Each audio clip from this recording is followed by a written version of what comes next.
Good afternoon, everyone. This is Stephen Topping from the Manchester Evening News. And you've probably seen over the past few days and a few weeks online a lot of coverage on our website regarding the pressure that the NHS is facing, particularly here in Greater Manchester. We've had a number of stories over the past 24 hours as well. The latest pleas that have been made from NHS bosses last night and earlier today about how the public can help alleviate the situation.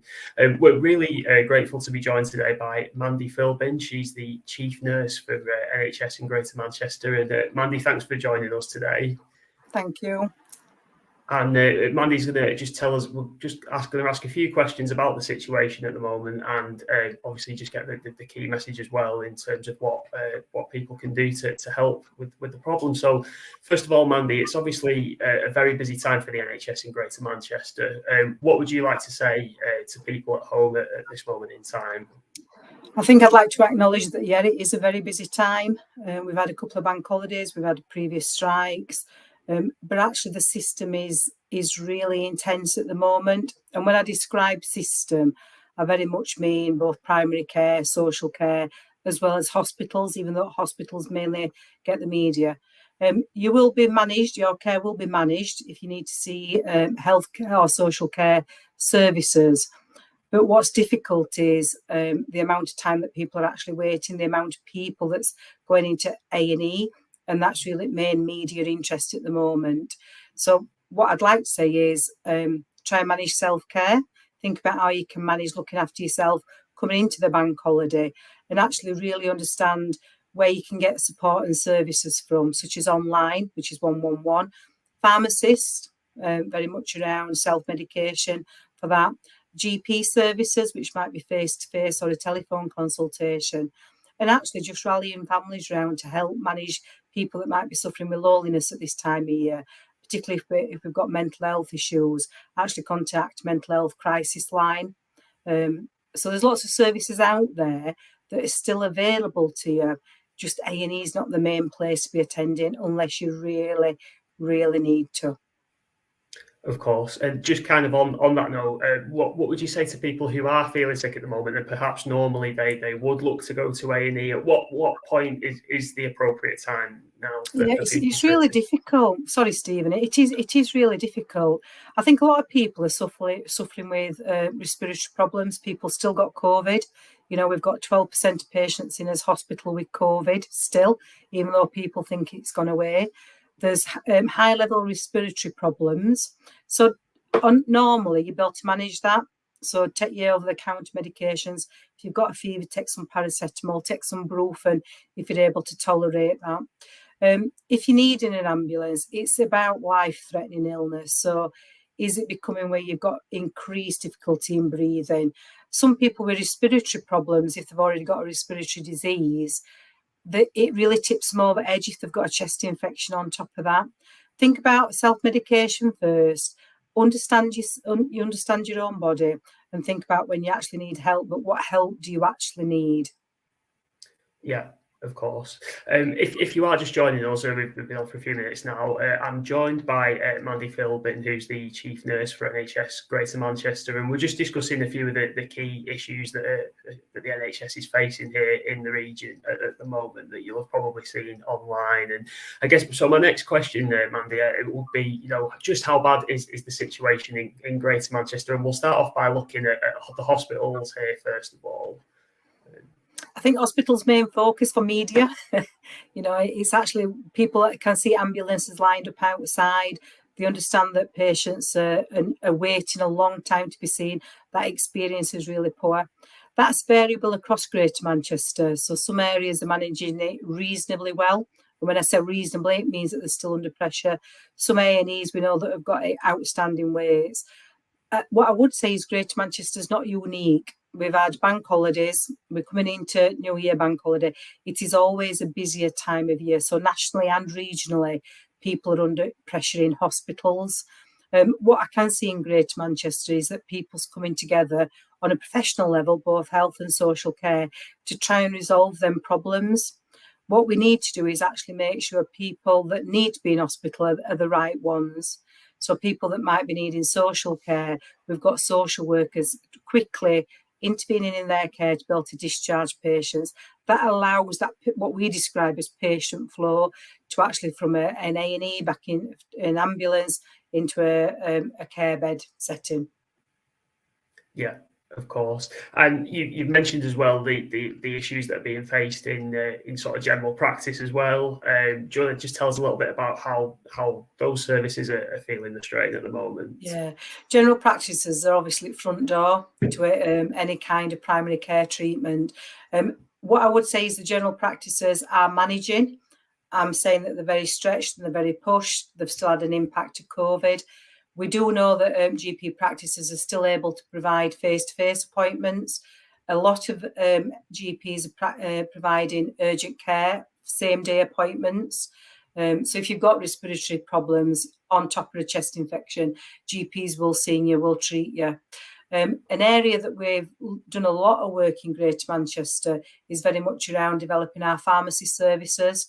So instead of just attending a GP practice, a pharmacist might be able to advise what treatment and medication that you need, because we do recognise that services are stretched.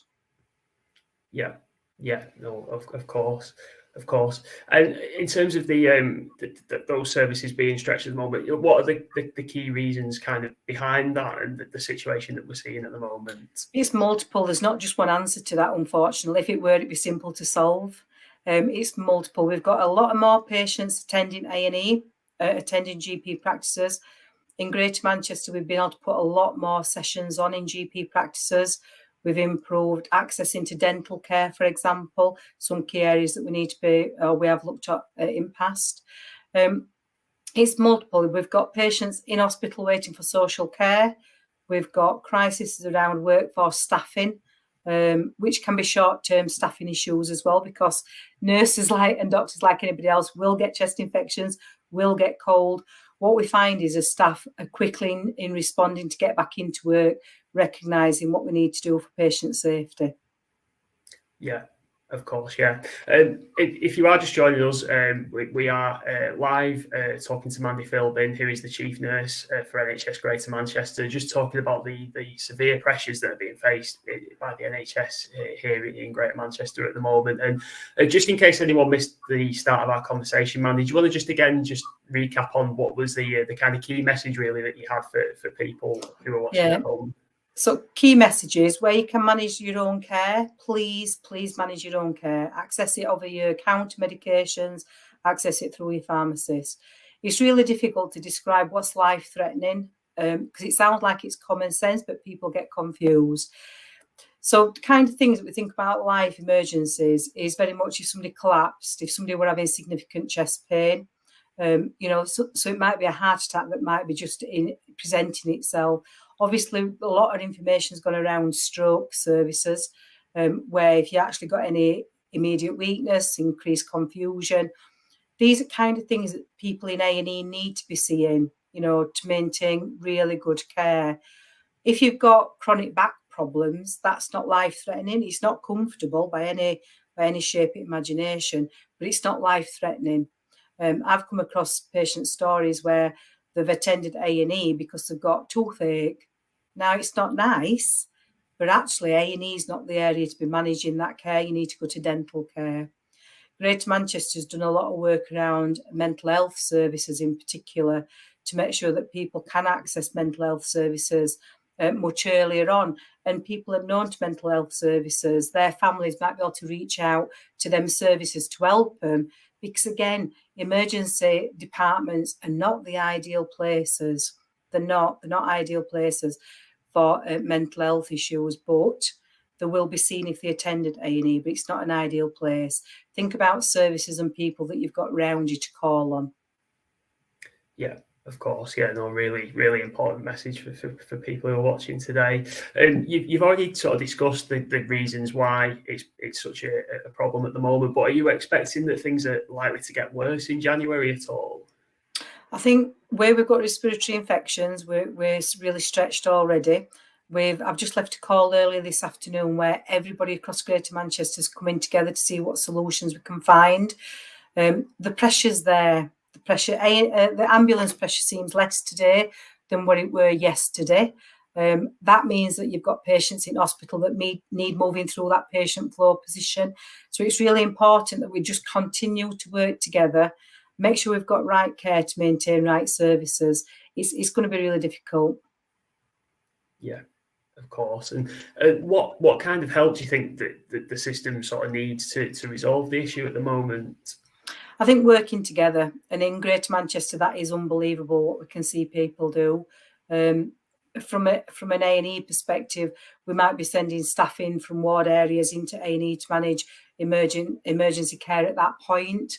I think we've got lots of provisions in Greater Manchester that support people, such as 111, online 111 services. These are things that people don't recognise as being help for self-care. We just think, well, we focus on A&E an awful lot, when actually there's a good service provisions that we've got across our cities. Yeah, no, that's good.